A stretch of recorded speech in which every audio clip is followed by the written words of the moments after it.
Okay. Good morning, everyone. Fingers crossed that the speaker works this time. Let's see.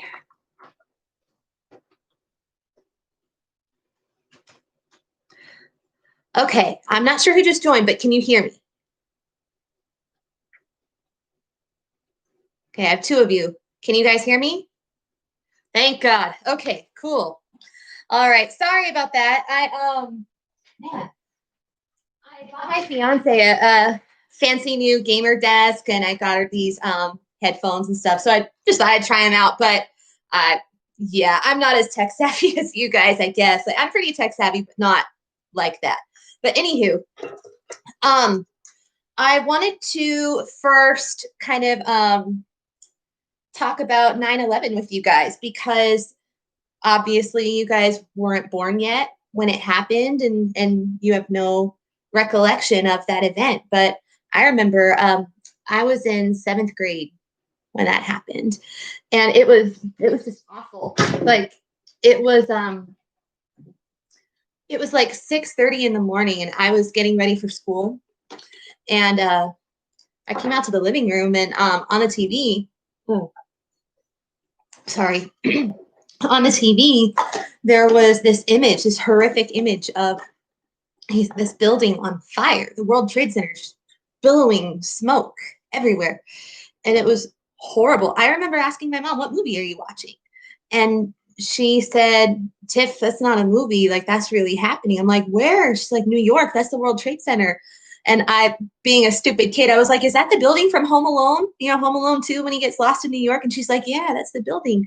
And I was mortified. It was horrible. And I remember my mom took me to school and we watched the footage for hours. And I went to Corona Fundamental at the time. I don't know if any of you went there. Maybe, I don't know. But it was unspeakably terrible. But one thing that I do remember out of all of that horror, out of all of that terror, out of all of the destruction that came out of 9/11, the one thing that I remember is the next few days after that, the next 2, 3 days, man, like everyone came together, everyone joined together. Everyone was so nice to each other. Everyone was saying hi to each other, shaking each other's hands, like even strangers just hugging each other. I've never seen anything like that before. And I think back on that and I think back on how inspirational that was. And it makes me wish that, we all as Americans, not just as Americans, but as citizens of the world at large could, come together and understand that we share this beautiful planet that we live on.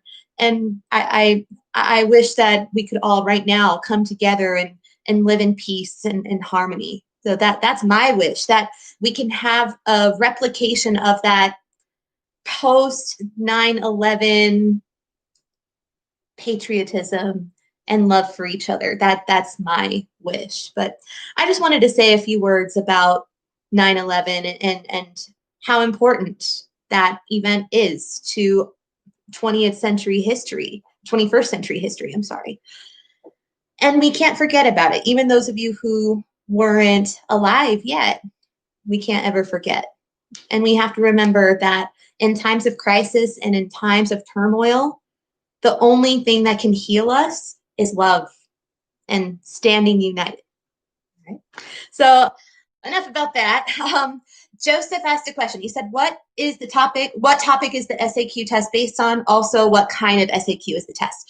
So Joseph, the topic is TBD, to be determined, but what kind of SAQ? It's going to be a knowledge of history SAQ. And I'm going to make it a knowledge of history SAQ because I have not yet posted the Thunderbolt video that will teach you how to break down documents. And I think that's really important. I want you guys to have some practice with that before jumping into those tougher SAQs where you have to actually analyze a document. So don't worry about being graded on those yet. Okay.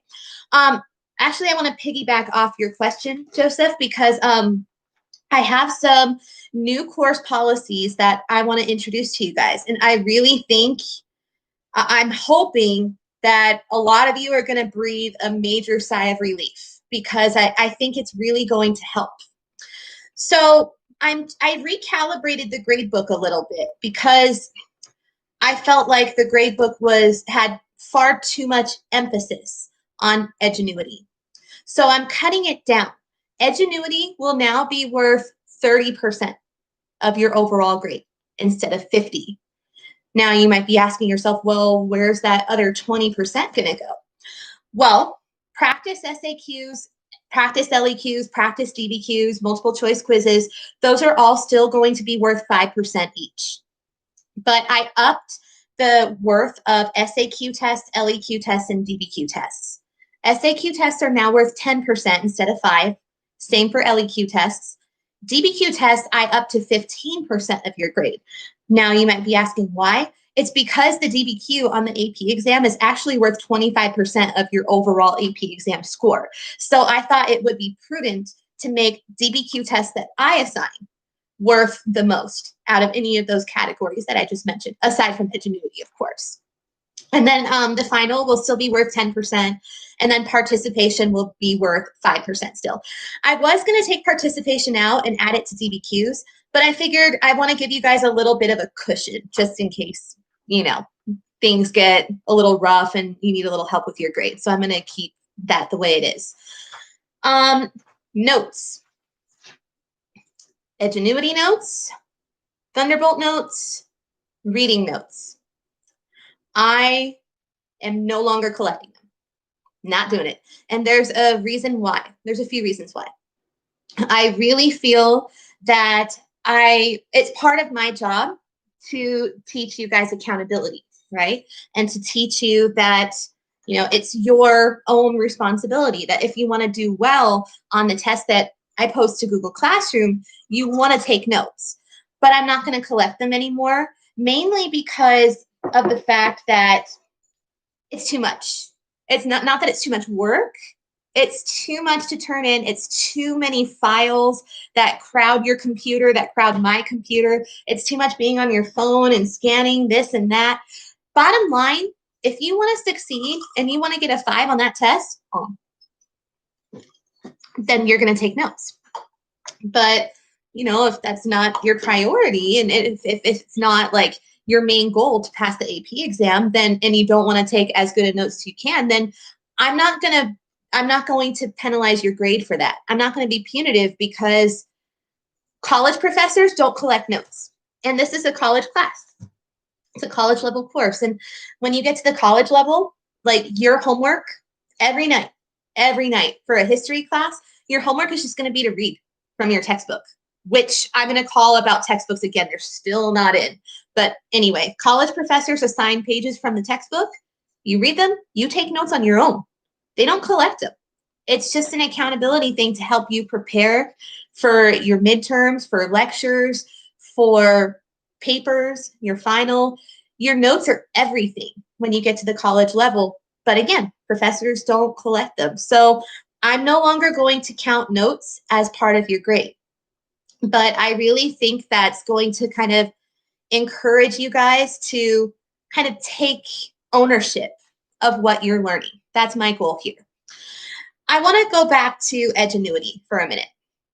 Okay. In no way, shape, or form am I trying to imply that edgenuity is not important, because it is. But here is how I want you to treat edgenuity. I want you to treat it as like an online textbook. Okay. It's an online textbook that consists of all the information, all of the content that you'll need to succeed in AP World. So it has the content piece there for you. And yes, I know you have projects and it asks you questions, and you have practice SAQs, things like that. Basically, if you do it, you get credit. That's how I'm going to treat edgenuity. Nevertheless, though, I want to make sure that you guys are keeping up with all of your edgenuity work. So I will pick probably twice a month. I'll pick assignments at random to grade, and to grade based on a rubric. So make sure that you're keeping up with your assignments still. But I don't want you to fret like if something that you posted to edgenuity isn't perfect, because like I said, do it, and you're basically going to get credit on Edgenuity stuff. So don't stress about the projects. Don't stress about the practice SAQs. They're literally just practice. But really, I'm going to mainly focus my hardcore rubric-based grading on the tests that I post to Google Classroom. I'm really not going to grade any like SAQs or LEQs, DBQs from Edgenuity hardcore. I'm going to make sure that you're trying your best and that you did it. And like I said, I'm going to pick 1 or 2 at random a month and grade them just to make sure you're doing them. But aside from that, as long as you do your stuff on Edgenuity, you're fine. So don't stress, like if it's not perfect or like if, you didn't do everything, necessarily, or if like, let's say you missed like a question, on like the Abbasid Caliphate project. Like, let's say you couldn't figure out the answer to a question and you turn it in. I'm not going to be like, sorry, 10 points off. No, like this is all literally just practice. Just do the best you can. Try the best you can. As long as you make a good, solid attempt on everything you do on Edgenuity, you're basically going to get full credit. Again, the stuff that I'm really going to grade critically is the stuff I post to Google Classroom.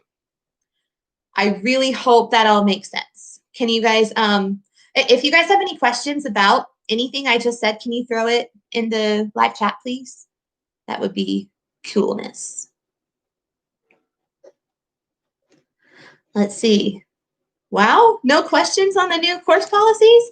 I hope the new policies give you a little bit of relief as far as, your day-to-day workload. Oh, speaking of which, I know, how are we supposed to do the project without the notes? Like I said, like that's your responsibility. You take notes on your own, and then you use those notes to answer the questions and then post them together on Edgenuity.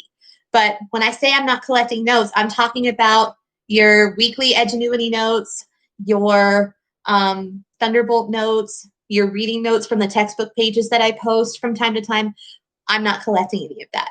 So that's your own responsibility. That doesn't mean, just because I'm not collecting them doesn't mean you shouldn't do them. You should absolutely do them, especially if you want to pass this exam. So I just want to emphasize that. Are there any other questions so far? All right. Okay, I wanted to touch a little bit on, will we have a time limit on the test? Yes. So I'm going to post the test to, actually, you know what, Joseph, let me think about that, because it is your guys' first test. So I'm trying to think. It probably will be timed, but it probably won't be as stringent as it will be on the exam. Like instead of 4.5 minutes per response, maybe I'll give you guys like 6 minutes per response. So you'll have like 18 minutes to answer 3 responses instead of, let's see, what's 4.5 times 3, whatever that comes to, right? So with that said, there will most likely be a time limit, but I'm going to give you a little bit more wiggle room than what you would have on the AP exam. Okay, other questions? Okay, again on the schedule. So if you have me for first period, third period, fifth period, then work on my stuff like on Mondays and Wednesdays, and then whatever you don't finish it up on Friday. If you have me for periods 2, 4, or 6, then work on stuff Tuesday and Thursday, whatever you don't finish it Friday. So I think this will be really helpful to those of you who are used to block schedule. Like those of you who go to Santiago or Roosevelt, I know you guys are all on block. I think it'll also help those of you who are not used to block schedule, like those of you from Centennial, Corona, Norco. So if you are not used to block, I really think that if you take that approach to doing your work, it's going to help you be less overwhelmed. And pretty much like as long as you have your work for the week done, I'd say like by Saturday, Sunday, you're good to go. Now, the Google Classroom assignments, though, I want you to turn in on time, because those are like the practice SAQ from yesterday. Make sure that you get that in by 11:59 tonight, because I'm going to be working my tail off all weekend to make sure that I get you guys feedback so that you're kind of prepped and ready for the SAQ test I'm going to post on Monday. Actually, you know what? Let me see. I'm trying to think. Hang on just a sec. I just gave you practice one. You know what? Let's make the SAQ test Tuesday instead, so that way you guys can have one more day of prep. Okay, so SAQ test Tuesday. I'm going to post a study guide later today of like key terms that you should know from Unit 1, from key ideas that you should study that may pop up on the SAQ. So I am going to narrow it down a little bit for you because Unit 1 is chock full of a ton of stuff. So I want to make sure that, you know, I'm fair about it and that you kind of have like a chance to actually study what you need to know versus like having this huge plethora of information and not being able to kind of identify what you need to know for a test, right? Okay. If there aren't any other questions, I don't want to take up too much of your guys' time. I just wanted to mainly go over my new grading policies and the new percentage worth of each individual category. I will type up that new policy and I'm going to post it to Google Classroom so that you guys can look at it later and kind of read it in more detail. Joseph says I've been having so many anxiety attacks lately. Man, you're not alone there, kid. It's rough. Like this is not an easy time, especially for you guys. This is a really rough time, and especially now with like all the wildfires and everything going on, it's like 2020 doesn't stop. It's like we think that things are calming down, and 2020 is like, hold my coat. So that's kind of how it's been. And it's, Joseph, if it makes you feel any better, in my experience, in times of turmoil and in times of crisis, there's always a light at the end of the tunnel. And there's always going to be something to look forward to. There's always going to be something that's waiting for you at the end of that tunnel. And what's waiting for you is happiness. And this is a temporary setback for all of us. This is something that is going to really challenge our fortitude. And it's something that I really think will make us stronger. Joseph, I think in a few years, you know, after you graduate high school and you're in college and all of this has kind of died down a bit, you're going to look back and you're going to think to yourself, if I could get through that, I could get through anything. And that's true. This, guys, think of this whole crisis as a test of our spirits. It's a test of our strength and fortitude. So if we can make it through, we can do anything. We're human beings. We're capable of doing miraculous things in times of crisis. So Joseph, I want you to remember that. And I want you to take that to heart. And I want you to think about my words and I want you to internalize them. And I want you to tell yourself, I can do this. That this is like something that I've never been able to even comprehend trying to do before, but I can do this. Miss Bolton can do this. You can do this. We're all able to do this. You guys are all so smart. Most of you, majority of you have over a 4.0. You guys are capable of doing really hard things. Now, all this online learning stuff is some of the hardest stuff you will ever do in your life. It's the hardest thing I've ever done. That's for sure. It's a huge learning curve. And Joseph, I think that's part of why the anxiety attacks are coming at you, because we're all newbies in this. It kind of reminds me a little bit, it's a little different, but it reminds me a little bit of when I was in law school. And the reason why it reminds me of that is because when you start law school isn't something that you're not smarter than anybody else. When you get into law school, everybody starts at a level playing field because no one has knowledge of that vernacular. No one has knowledge of that type of learning. Everybody is at the baseline level. And that's a real struggle because all of us, we're kind of all on that same level too. I mean, I have my master's degree, sure, but my master's degree is in education and psychology. My master's degree is not in IT. It's not in technology. It's not in making videos. I mean, I'm pretty good with technology, but I'll be honest, I was in no way prepared for anything like this. Sorry, hold on. Stay hydrated, folks. But anyway, none of us were prepared for any of this. But Joseph, the only thing that I expect from you, and I can probably speak for all of you and all of your other teachers too. The only thing we expect from you guys is to try your best. That's it. That's all we can expect from you this year, right? Because as teachers, I mean, we're trying our best, the majority of us. We're trying our absolute best to provide a robust, good learning experience online for you. But even though all of us are trying our best, we're not always successful at replicating what we do in the classroom online. So don't beat yourself up if you're not perfect at this, if you're not perfect at online learning.